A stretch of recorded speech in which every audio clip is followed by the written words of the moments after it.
Here's the deal. 49ers voted on captains today. Last year, Ray, as you well know, Ray was helping us with all the research, of course, on this. He was kind of leading the charge. They had 7 captains last year. This year, at least to start the season, they have 6. And that means Trey Lance, who according to Kyle Shanahan finished 7th in the voting, is not a captain. Ray, what the heck? He's the quarterback of your team. It's his team now. Why isn't Trey Lance a captain? It would have been very easy, especially if he finished 7th in the voting by his teammates. Hey, we have 7 captains like last year. What is going on? He hates Trey Lance. He wants his career destroyed. Let's just do that. Because if we're going to lead with this, let's just make it as stupid as possible. Well, it just seems silly. Why just avoid the whole thing? Yeah, we had 7 captains last year. He was one of the top 7 vote getters. And Trey's quarterback last year, and he's a captain. Because maybe Kyle Shanahan has erred in thinking that we wouldn't turn this into something idiotic. What's idiotic? He's not a captain. No, and nor should he be. Why not? What's his experience as a player, let alone a captain? Here's Kyle Shanahan's explanation. He tried to wiggle his way out of this one. We got Trent, we got Kittle, we got Bosa, we got Debo. No, sorry, we don't have Debo. We have Armstead, Jimmy Ward, and Fred Warner. There you go. Justin Fields, captain. Trevor Lawrence, captain. Trevor Lawrence was a captain last year. Zach Wilson, Mac Jones, captains. I know, Ray, it's easy to make too much of it. It is kind of a... No. You've got so much going on here with this quarterback thing. Why in the world would you even leave this door open? Why not just make Trey Lance one of the captains, especially if it was 7th in the voting? Because Kyle Shanahan recognizes something that we apparently don't. What's that? This is not important. Why even tell us who the captains are? Why have captains if it's not important, Ray? Because somebody's got to call the coin flip. You really need 6 people for that? Yes, apparently you do. And last year they needed 7. You can't tell me if they're going to come out and announce, yeah, we did this, and then say, oh, it doesn't matter. If it didn't matter, we wouldn't know anything about it. Perfect. And you're right. All the better. I don't think he should ever talk again. Yeah, on the text line, someone thinks from the 408 Comcast Business text line, how did Whitey have a C on his shirt? Is he a captain? 95.7 the game. That's actually for the company, Outstanding Dance Group out of Daly City. Thank you. That's not actually my captain shirt. Why is Ward a captain? He might not play for half the season from the 510. Because, again, he's a better human being than Trey Lance. Literally an exemplar of the species. How can you just say it doesn't make any difference? Because it doesn't make any difference. Why do they have captains, Ray? Because every team does. What the 49ers did is say a quarterback with 2 official starts in his career hasn't done enough to be a captain. Because it doesn't matter who your captains are. Yeah, as long as they're people who have been around and sort of know how to behave as captain, be a leader. Trey Lance can't be a leader yet because he's still trying to figure out how to follow. We are brought to you by BMW Fairfield, by the way, speaking of leaders. Now open in the Fairfield Auto Mall. Since opening their doors in July of 2021, BMW Fairfield has become the top-rated BMW dealer in the Bay Area. Visit BMWFairfield.com today to book your visit. I will give you that it's easy to make way too much of this. It is a little bit of a curiosity that you just make him, if the team votes him, you got the more votes than all but 6 teammates, just make him a captain. But you're right. Ultimately, what's the difference? You can always add captains. Maybe they want him to, well, you're not a captain yet, kid. You'll work your way up to it. A little curious, but okay, we move on. This is significant, is it not, Ray? I found a 49er note here that even you will have to admit, wow, okay, that means something. George Kittle missing practice because of a groin injury. They should take his captaincy away from him.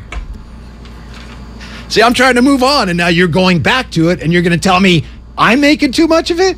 You just went back to it. I'm pouring lye into that particular wound that you began with. It's interesting that he's got a problem. It may mean he doesn't play on Sunday. And I know that Damon will then say it doesn't matter because it's the Bears. But the Bears can defend pretty well. They might be able to. New head coach, Matt Eberflus, defensive guy. They can get after the quarterback a little bit. A couple guys. Quinn certainly can. Yeah. So, I mean, it's not a good thing for the 49ers to lose probably their most dynamic receiver.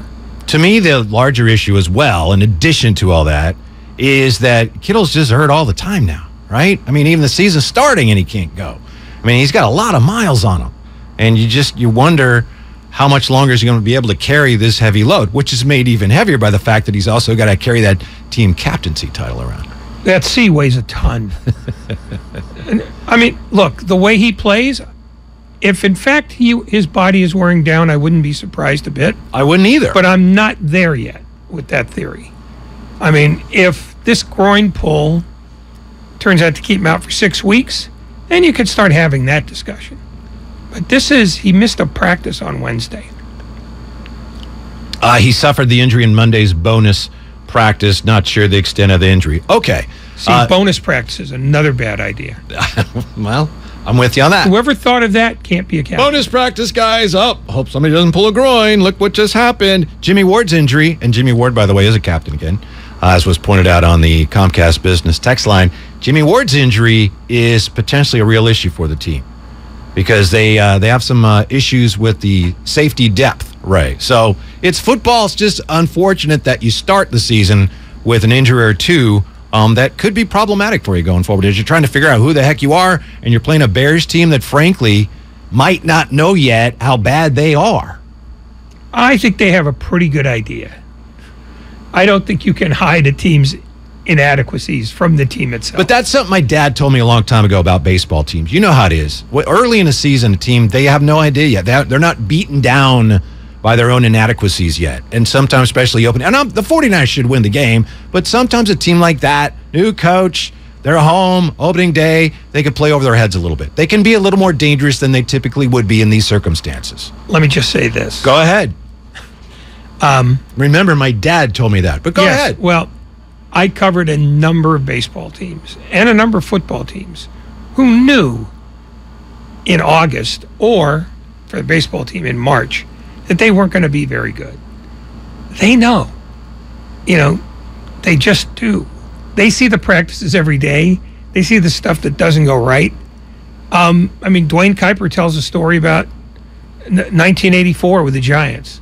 Said, we knew going into spring training we were bad. We didn't know how bad, but we were gonna damn well find out.